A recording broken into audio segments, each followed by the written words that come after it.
Welcome to the Informed Simplicity podcast. I'm Dr. Jordan Hayers here with Dr. Julia Conroy. This is our Polyvagal Series. In this series, we're taking a shared journey to learn more about how stress impacts our bodies from a polyvagal perspective. If you're a therapist or counselor, you can earn CEs by listening. Check the description to learn how you can listen and earn. At the beginning of each episode, we like to review the basics of polyvagal theory. Polyvagal theory tells us that our bodies have three ways of responding, all depending on how safe or threatened we feel. First, when we feel safe or only a little challenged, our bodies are designed to seek connection. This is when our bodies are primed for growth and physical healing. But sometimes we face outright challenges. When this happens, our heart rate and breathing speed up, and we go into our second response, fight or flight. This is when our bodies are primed for movement. This is also when we are prone to irritation and anxiety. And if we're facing what feels like a life-threatening situation, our heart rate and breathing slow way down, and we use our third response, freezing. There are different types of freezing. Some of the types of freezing are things like going numb, fainting, feeling depressed, or having chronic fatigue and lethargy. However our bodies respond to challenges and threats, the important thing to remember is all of these systems are working together to maximize protection for our most vulnerable systems. In short, our bodies are designed to keep us safe. To understand the relationship between these three responses and our physical and mental health, we're looking at the extensive research on how stress impacts our bodies. Our main text for this is Robert Sapolsky's book, Why Zebras Don't Get Ulcers. Julia, I'm so excited to have you back. Oh, I'm excited to be here. We are finishing season 1 of this series. We're going to recap everything. We got a lot to go through today. But before we do that, I got to ask you a question. Mm-hmm. Have you ever been, this is one of my pet peeves that I also do all the time. Have you ever been that person who just like floods people with information? That's a yes. That's maybe, definitely. That's a yes, folks. Tell me about a time when you've been that person, when you've been teaching something or talking about something, you just like flooded people with all this information.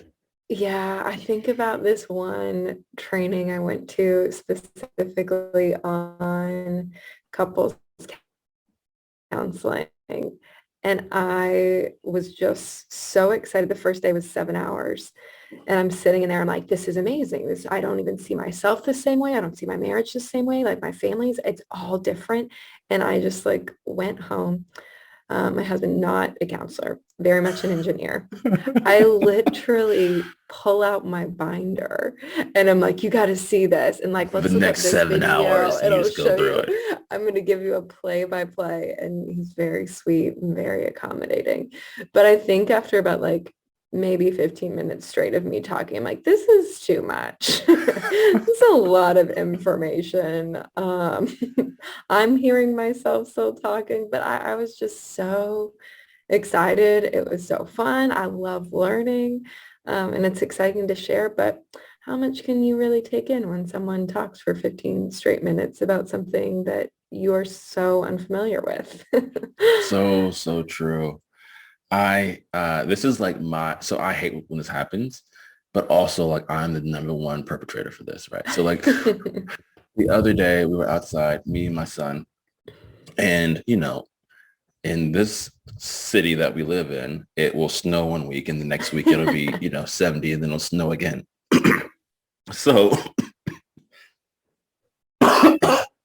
excuse me. So we were outside enjoying the weather while it lasts. And my son's like, we should get the kite out. So we get off the kite and he takes the bull by the horns.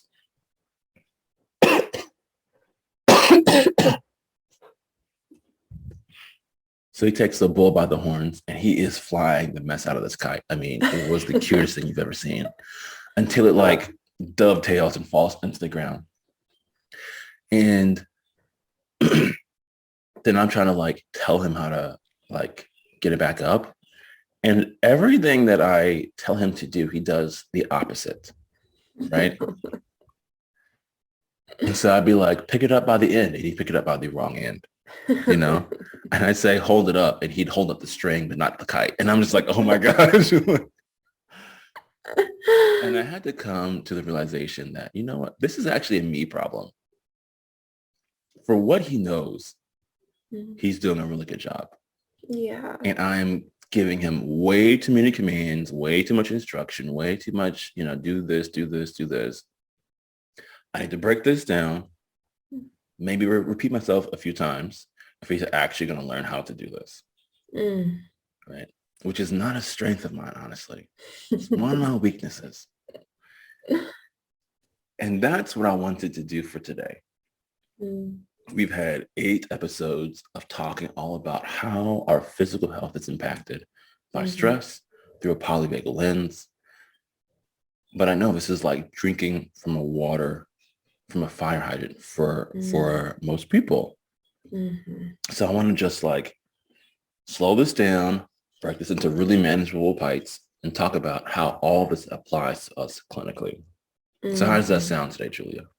Yeah, it sounds great. I think, you know, as clinicians, it's helpful to know this information, right? But if we've talked, you know, at length about how these systems work, about how stress comes in.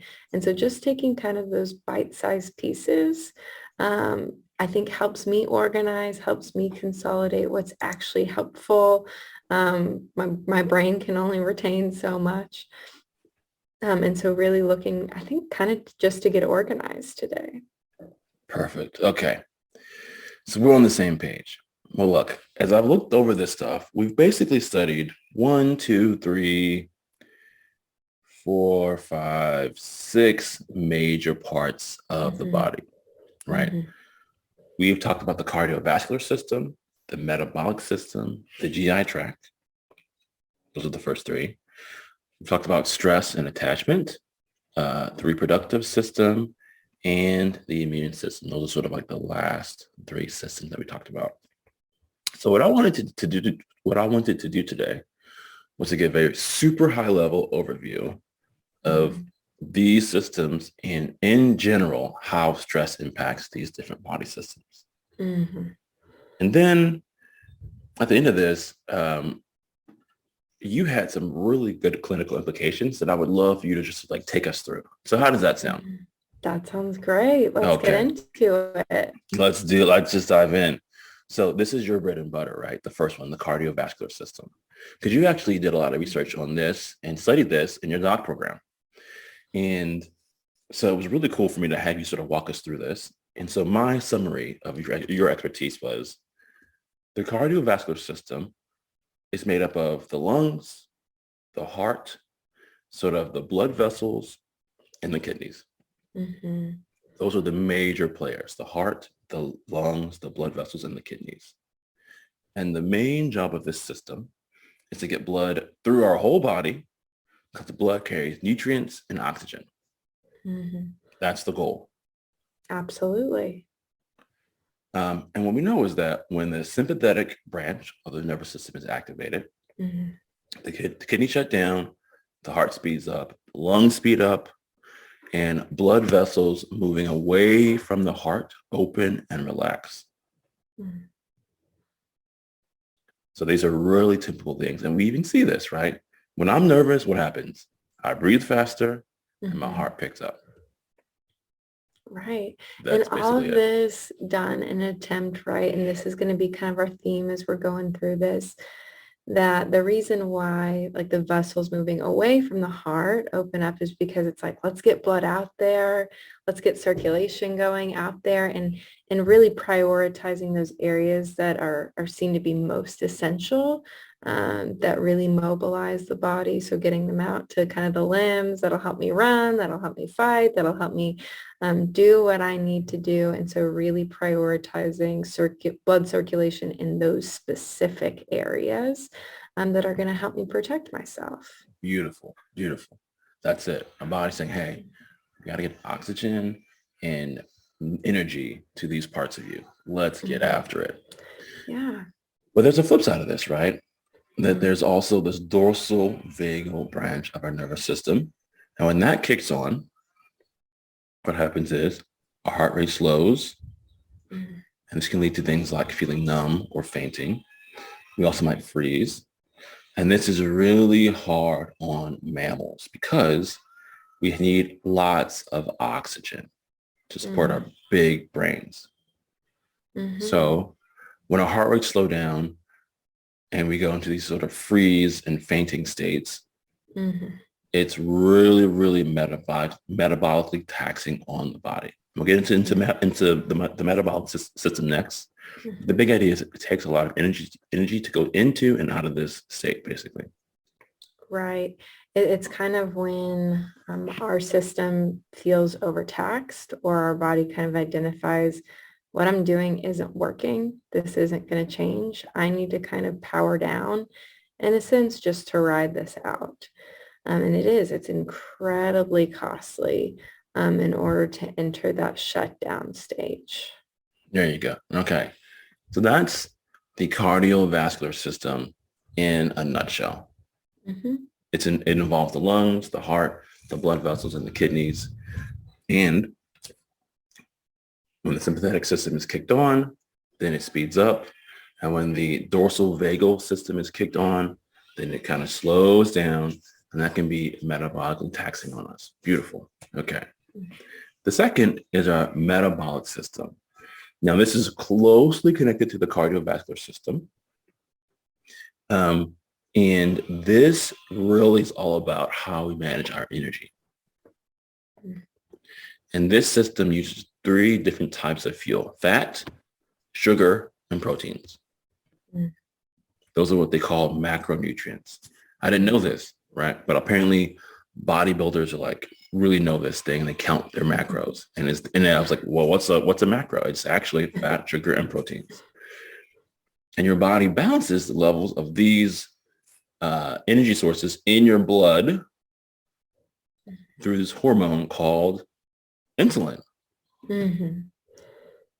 And what we know is that when you have insulin problems, that leads to various types of diabetes. Hmm. And there's different reasons for that. And so that's beyond the scope of this overview. But like, that's the big thing to know here. Hmm. And when the sympathetic nervous system is active, the body stops secreting insulin, which means that your body doesn't absorb the nutrients. It's saying, okay, obviously you need these things in circulation so you can power all the things you got to do.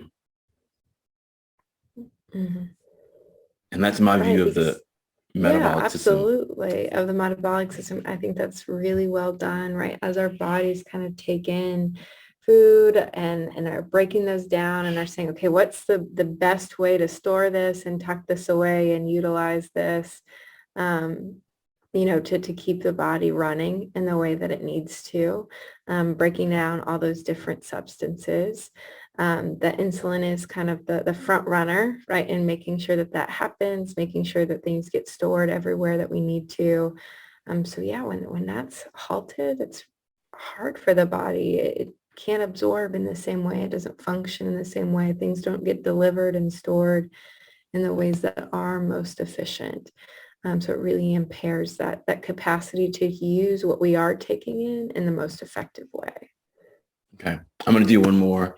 Then actually, I'm going to ask you, because you are really knowledgeable about this, to talk about stress and attachment. But before we get to stress and attachment, let's talk the GI tract, right? The GI tract consists of your esophagus, your stomach, and your large and small intestines. Those are the main players in your GI tract. Your esophagus, your stomach, and your small and large intestines. When the sympathetic branch of the nervous system is activated, digestion actually stops, which means you stop being hungry, right? Mm. But over time, if you stay stressed, a couple of different hormones take over, which make you want starchy, sugary, and fatty foods. Mhm.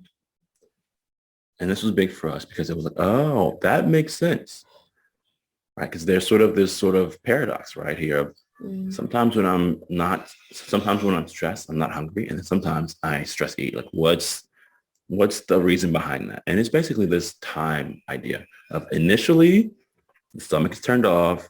There's a lot, and we don't get hungry.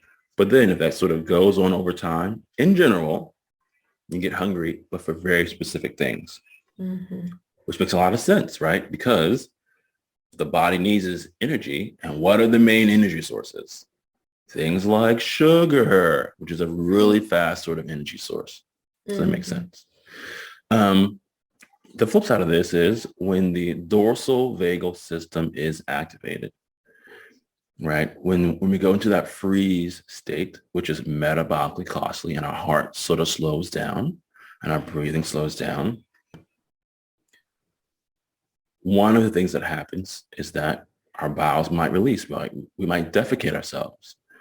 And so this is also why, according to polyvagal theory, a lot of trauma survivors have issues like constipation, um, GI disorders, irritable bowel, or maybe they've defecated when they've been in traumatic situations, right?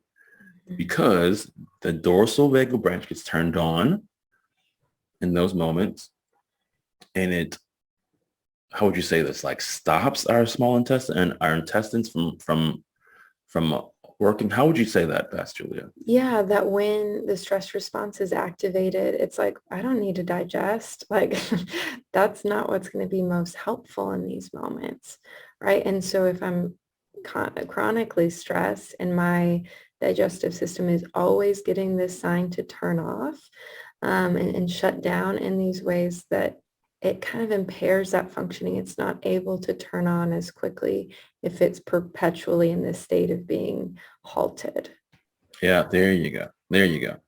And that's the GI tract in a nutshell, right? And the Mm-hmm. major players are the esophagus, the stomach, and the small and large intestines. Mm-hmm. All right, Dr. Conroy, let's talk about your specialty, attachment. I do. I love talking attachment, and I really enjoyed our episode walking through this just to understand, okay, attachment has really been established in research, and though it was highly controversial when Bowlby kind of laid the foundation of it, it is more widely accepted now as just being this huge role in human functioning, right? In a huge way that humans learn how to regulate themselves emotionally is through secure attachment figures. And so if you can like travel back and remember we gave this overview of anxious attachment, right? Which is I get elevated when I'm alone or when I'm alone and I want to reach out and it's scary for me to feel alone in that sense or this avoidant sense of attachment, right? Where I still get activated even though I'm alone and it's best for me to swerve when I'm around people that in every instance of attachment, it really is how the body learns how accessible is that social engagement system from a polyvagal lens. So we see that when stress enters in and disrupts the body's attachment system, we see this having a big impact on growth. That the physical body's capacity to grow and hit developmental milestones with regard to that. And the reason why this is because CRH, that growth hormone or that stress hormone that's released, that actually halts the growth hormone production within the body, right? Again, that's not seen as something that's most necessary when the body's under attack. So that comes to a halt. And so under severe stress, right, when we see these really traumatic images of children that have been, not allowed to have typical experiences, that have been locked away, that have been confined to a room. In some sense, we see that under these moments of severe stress, that these children don't grow at typical rates and actually never catch up to peers, because that production has been so halted. And we walked through an example of this that both of us found so interesting, but also so devastating, that kind of compared two different German orphanages. One that had, this au pair that was really kind, that was really warm with the children, that spent a lot of time with them. And another orphanage where the au pair that ran it was less present, that was more regimented, less warm, less friendly, I think she was and even kind of just kind more of moved. critical, like really critical and kind of Yes, mean, it sounded yeah, like. yes, not great attachment behaviors, essentially. And what we saw with the children raised in these respective orphanages, that when paired with someone who was warm, that was friendly, that offered this safe and inviting space, their growth rates were typical, right? Whereas those in the more critical orphanage that didn't exactly provide that safe space, that growth hormones essentially were halted in that same way, in that more stressful environment. And they didn't grow typically. And the most devastating part was when this first orphanage lost this really comforting, soothing presence, we saw growth hormone or growth rates decrease with the children that were living there. And so it just goes to show us, right, the impact that this can have. Having that sense of social engagement, having that sense of attachment can be really transformative in stopping that stress response to promote more typical growth rates. Yeah, I think that was the thing that was like mind blowing, because I've heard Sapolsky say this in many of his interviews, that the social engagement system is really what allows us to do health, growth, and restoration. And he means that literally, like your physical body grows best when you have safe, connected relationships. And healing happens best when you have safe, connected relationships. Mm-hmm. Um, and so that was like, wow, that's just, to me, it was mind blowing. Mm-hmm. Okay.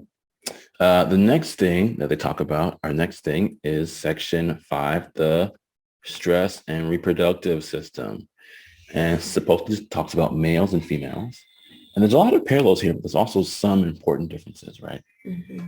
And I think you talked about this before, of how, in a lot of ways, men and women are more alike than we're separate, than we're Mm-hmm. different. But basically what Sapolsky says is the big thing about males and stress is sperm are created in the testes and stress shuts this down. Also, um, it's hard to get an erection as the dorsal and ventral vagal system controls erections, right? Basically, you have to be in a calm state to get an erection. And so you see stress impacting not only the production of sperm, but also how hard it is to get an erection. Mm-hmm. So that's sort of like the big two things that he talks about with male reproductive systems. Mm-hmm. And then in the female reproductive system, the big thing to know is ovaries, right? Now ovaries, they release the eggs. And a lot of the system is regulated through this hormone called estrogen. But the body needs fat to create estrogen, basically. Mm-hmm. So what you see a lot of is people with eating disorders often have issues with their cycles because there's not enough fat to create estrogen. And Mm-hmm. also, it doesn't just have to be eating disorder type things. They can be, female athletes can have irregularities in their cycles, or they might go and start puberty later because of lower amounts of fat. Because if there's less fat, there's less of what the body needs to create estrogen.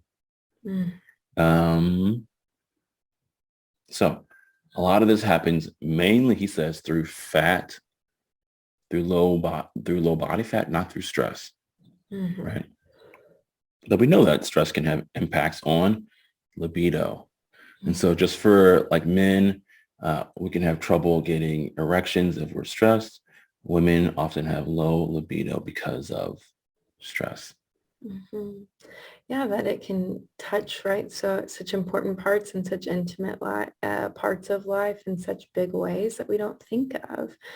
And so just appreciating the ways that, you know, especially in women, right? The way that they store fat, the way that I'm able to feel safe and relaxed and in both men and women, like all of this is coming into play when we talk about sexual health, when we talk about sexual intimacy.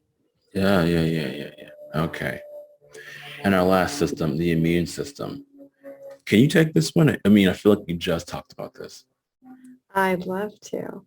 And so, yes, we talked about, right, this link that's been developed between the immune system and nervous system. We kind of walked through how the immune system's really meant to keep the body safe, to kind of remove any invaders that might be there. And we talked about the way that it does this just kind of through innate immunity, things like coughing, the way that we have oils on our skin, mucus, stomach, all of this, right, is really designed for this kind of generalized function to keep us safe. Whereas acquired immunity is more targeted to specific pathogens that the body identifies as dangerous and is really facilitated by those white blood cells. We talked about this relationship that in all of these immunities, right, that there's this intense activity in the immune system for the first about 30 minutes of the stressor as the body says, like, all hands on deck, let's protect at all costs, and looks to make that happen before it just gets tired and can't keep up that level of functioning at the same rate. And so then we see kind of this drop off below baseline after an hour after the stressor has been presented. We talked about, that with the way that it functions, with this tendency toward enhancement and suppression, that we also see this influence with the immune system being related to social support. And we talked about this statistic that people with the fewest amount of social connections have a 250% higher chance of death as compared to demographically similar counterparts who actually are socially connected. And just kind of understanding the role that that plays, that the comfort and the connection that we get from relationships does have some sort of influence on immune functioning. We talked specifically about how those reductions in inflammation when the social engagement system is activated.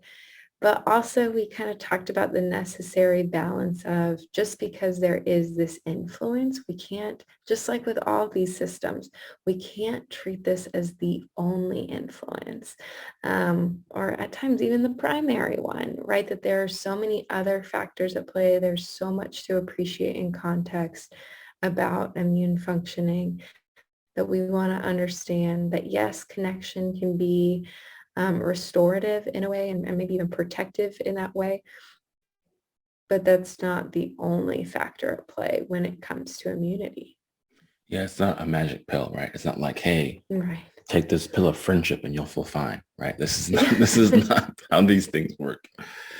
Yeah. And so I think overall in all of this, sort of the big takeaway is our mental health, the way we manage stress through connection impacts our physical health. Mm, And our physical health impacts our ability to regulate. That's sort of my big takeaways mhm. here. So those are all the Yeah. systems we covered so far. Mhm. Whew, Whew, what a journey, what a what a journey it has been. process, right? I feel like I know my body, right? Better than I have. I think you said in one of the episodes, like it doesn't exactly come with this instruction manual. And most of the time when my body's working well, like I don't even think about the way it functions. It just does it. It's only when there's kind of these disruptions that we start, we go into the doctor, we start learning about these things. And so I think just learning while I'm currently in a healthy state, kind of all the complexity and functioning that goes into that has been just such a powerful thing for me. I completely agree. And I mean, I guess to that point, you've had some really cool clinical implications. Can you sort of take us into some of those? Yeah, absolutely. And so really taking this awareness of what are some things that we've learned about the body and how can that, as clinicians, how can that shape our practice? And when I thought really about how this information has changed the way that my sessions look specifically, I'm kind of dividing into, okay, what helps me reframe and see things more clearly and conceptualize the client more clearly, but also maybe what's some information that can be helpful to share with the client. So I'll kind of distinguish between those Okay. So you as sort we of have go two through buckets of these. information. You have like sort of the theoretical, this is my new frame, and you have like the tactical, this is how I approach clients. Exactly. And sometimes, right, it can be both. For example, kind of the first thing that I thought of was specifically, this idea of anxiety. And a lot of times when stress sets in, it's like, okay, I notice this increase in anxious symptoms. Usually doesn't feel good for clients. My thoughts are racing, my heart's are racing, like I feel restless, I can't sleep, like it's so uncomfortable. But I think understanding, right, the body's response to stress and maybe specifically that cardiovascular system that we went over allows us to get more clear on what the threat is to alleviate that threat response, right? So I use this reframe to kind of clarify what the goals of therapy are. We're not just trying to fight against the anxiety, right? That all of these symptoms are showing up because your body's detecting some sort of threat. So let's get curious around what that threat might be. Let's clarify. Let's get you some comfort in that spot so that the need for this anxious energy, for this threat response isn't as necessary. So that's helpful for me to know that I'm not trying to train my clients out of their body's natural threat response. They're going to need it. Threat's coming. Like the world's dangerous. So I'm not teaching them to turn it off, but I'm using this reframe to kind of clarify how can we get in tune with that signal. So I'll say things like, that anxiety that arises in you, it's actually this alarm system that's going off in your body. It's trying to keep you safe. It's trying to let you know something's not okay, right? Just so that we can figure out how can we tap into that and what that signal is so we can get your body what it's needing. And I think the reason I like this so much is because it comes from this posture that says your body isn't malfunctioning. It's not broken. It's trying to keep you safe, right? And that's a good thing. So now we don't have to fight to suppress your body's protective system. We aren't trying to deactivate and get rid of your fight or flight response, but let's understand what this danger cue is that's being detected so we can get your body a new way of how to respond when it detects that danger. I think that's really important, right? Because what you're really giving us is two different points. One is, how are you thinking about the goals of therapy? And from a clinical standpoint, the goal of therapy is not to stop the alarm system. That's not the goal. Right. The goal is to help people to identify and get clear on why is this alarm going off so loudly. Mhm. And Mhm. then you're also giving us sort of clinical language, right? Of even after you have sort of set goals, talking with our client, the frame that you're using is a frame of your body is doing this for a reason. Mhm. Let's get curious on how that makes sense. And Mhm. I love how that's practical and also like conceptual. Yeah, and I think the reason why I try to emphasize that so much in my practice is because I've seen how clarifying and how liberating that can be, that reframe can be for clients to actually understand what their body's trying to do, right? That I'm not broken, I'm not trying to fight against this, like what's going on with me, what's wrong with me, that it allows them to understand themselves better, to feel more connected within their bodies, right? To work with it instead of against it. So I just see a lot of grace that clients then are able to have for themselves with that understanding. I even wrote down a quote that my client had shared in session, where she said, knowing that my body is trying to mobilize me to protect itself. When I feel my heart racing or, this restlessness, it lets me know that that's kind of comforting, right? That it's trying to keep me safe instead of me just trying to like suppress it and get it out. And so I just think that reframe, right? If we're able to teach our clients and to show them your body's doing a good thing, right? The cue doesn't match up with the response. So what are ways that I can address that cue differently? And especially, through the polyvagal lens that we've been taking, if I can get myself some comfort and engagement around that, that gives me more options in the cue. It's empowering for clients, it's compassion for clients, and it helps them extend that to themselves as well. I love that. I think me and you are in slightly different schools of thought on therapy. But I think we both agree on this, that when the client says something like that, the proof is in the pudding.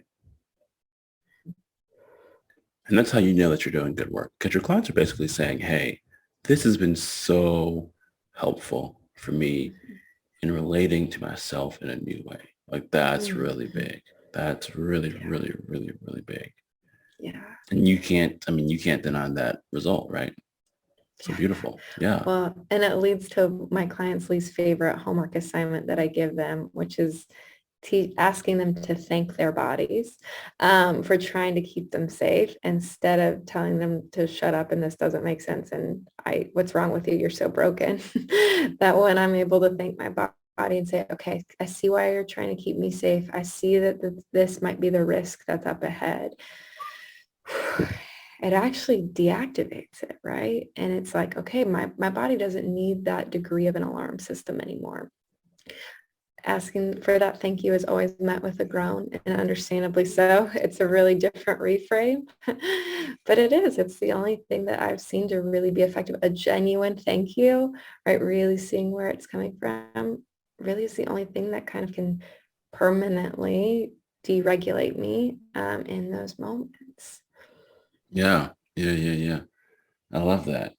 See, now everyone's going to start doing thank you therapy. I mean, you got a whole model there, Julia. You can become the next guru. Oh my What gosh. about, Well, how about you as a therapist, right? Like self-help therapist stuff. How has this impacted you? And I think that we both talked about this. We've both been applying these principles, to kids and to our own relationships, our own lives. And I think it has also helped me to regulate myself in and out of session. So I don't know if I'll ever get to the point where my heart stops racing when a session goes bad, or I notice kind of that stress setting in.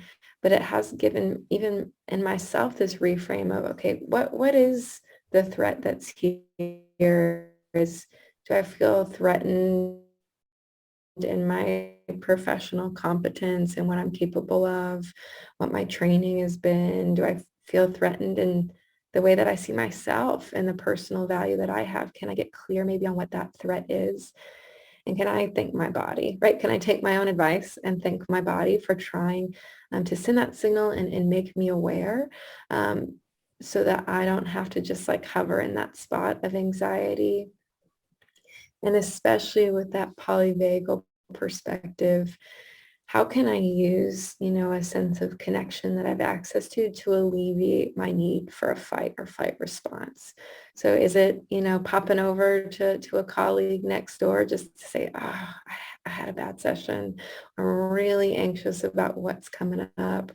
Can I send a quick text to a loved one that just says, I'm kind of having a hard day. Like, I love you. Like, I'm thinking about you. I wish you were here, right? Or some sort of meditation or prayer that connects me to a higher power. What are ways that I can recognize my anxiety instead of trying to suppress it, and look to get some connection to provide me some comfort? Because if I'm not able to do that as a clinician, that threatens the level of safety that I'm able to provide for my client. So it kind of gives me some direction in how to ground myself and maintain that self of therapist. I love that because it's practical and also has a heart to it, right? I mean, the practical steps are, hey, let me go call my husband or shoot him a text. Let me pop into my coworker's office and just check in for a second. Those are sort of like the practical steps. But also it's like, how can I attend to myself in these moments? Mm-hmm. And I think in some way it's it's inspiring in how congruent it is. If I'm going to ask my clients to thank their own bodies, if I'm going to appreciate their body's response, I'm going to do the same thing and offer the same gift to myself. Mm-hmm. Yeah. Yeah. And I'm also going to be able to identify with how hard it is. Right, Because right. I don't always want to thank it. Yeah. It does give you a new level of like empathy, right? Like, yes, this is actually hard. Because Yeah. right now, like the threat to me is I feel my professional competence is being questioned. The threat to me is I feel like, the energy that I put into this isn't coming out right. Like whatever Yeah. it is. Absolutely. And I think it allows us to have this different sensitivity for clients, which is something I'm always looking to grow in myself. When I lose touch with my client's experience, Mm. that's when I'm least helpful to them, right? And that's what understanding the body systems, understanding, okay, if there are really severe autoimmune issues, I'm perpetually getting sick or I'm displaying these anxious symptoms on a cardiovascular level, it's like, wow, I can really see how devastating this is. I can feel, right, the level of stress that you're under here, right? But I'm also empathic to, even in my office, right, especially with this idea of neuroception that we've gone over more in those beginning episodes, that the body is always scanning, right? Can I activate the social engagement system? Is this safe enough? Do I need to be in fight or flight? Realizing that scan is always going off in my office as well. So what are ways I'm always assuming that my clients are coming in activated, coming Mm. in, receiving the signal, this is not safe, that's always my default assumption, right? There, I haven't earned that safety just with letters behind my name. So what are ways that I can be actively aware of that and making sure that I'm responding to those scans with signs of safety, that for them specifically, this is a safe space for them, and making sure I'm amply providing those cues that let them know it's okay to activate that social engagement system in this space. I think that's such a big thing for us to remember, because therapy is such an odd thing. I heard someone once say, you never really get used to saying the same. You never really see the same problem twice. And I'm on the opposite side of that. I'm like, no, I don't think I've seen all the problems, but the problems that I see in my, the problems that I see in the demographic that I work in are the same sorts of problems over and over and over and over and over again. And for you, even having that, you have a real awareness of this is new for this client for the first time. And because of that, they feel like I'm crazy, I'm not safe, I might be judged, like whatever the cognition is, right? You know that their neuroception is saying this is a threat. So being aware of that so that you can attend to it is such a big thing. Yeah. Mm-hmm. What a gift.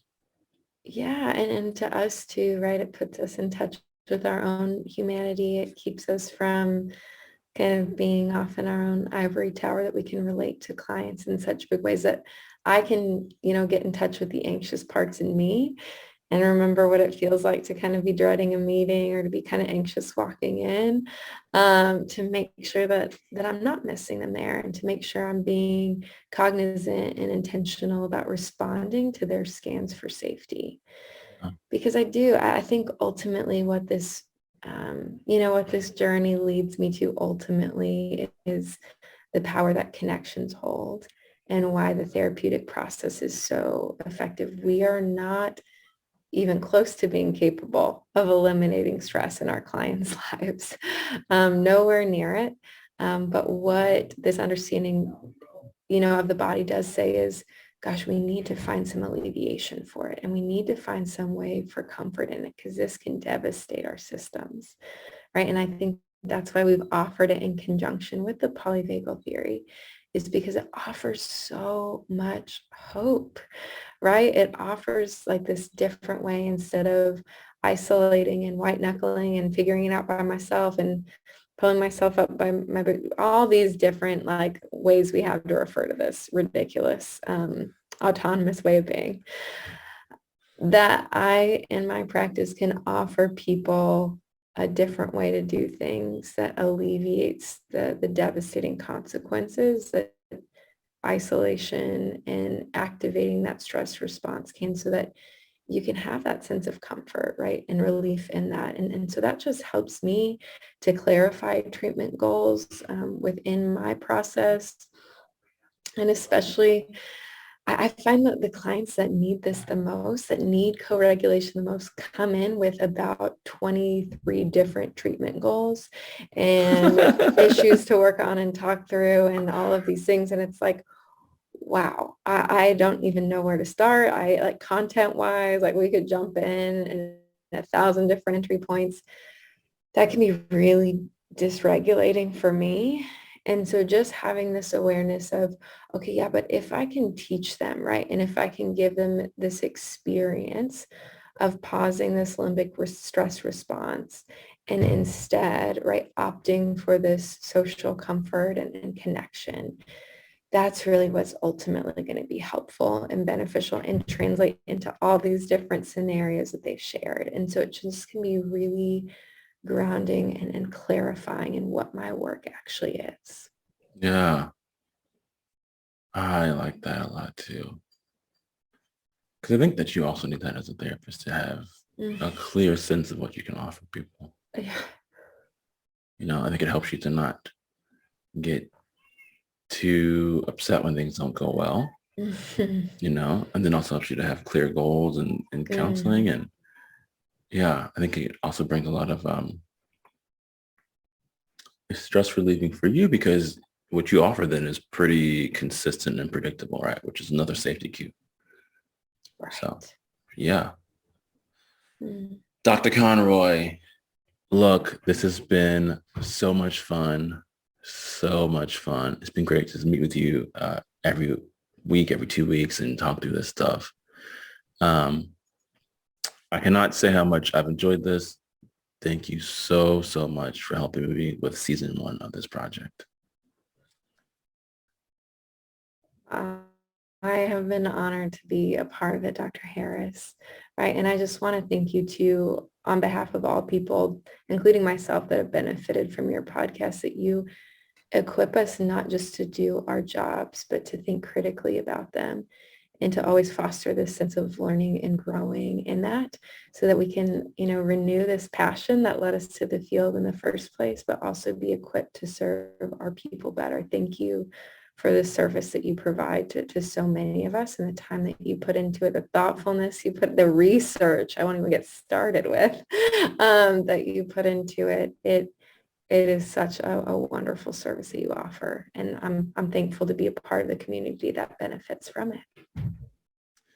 Well, on that note, I'll see you next time. Sounds good. Hey, before you go, a few reminders. Since you finished this podcast, you might as well earn C's for listening. Check out the description to find out how you can listen and earn C's. Also, if you enjoyed this podcast, if you learned something, please share this with a friend or leave us a review in iTunes. That would help us out a lot. All right, see you next week.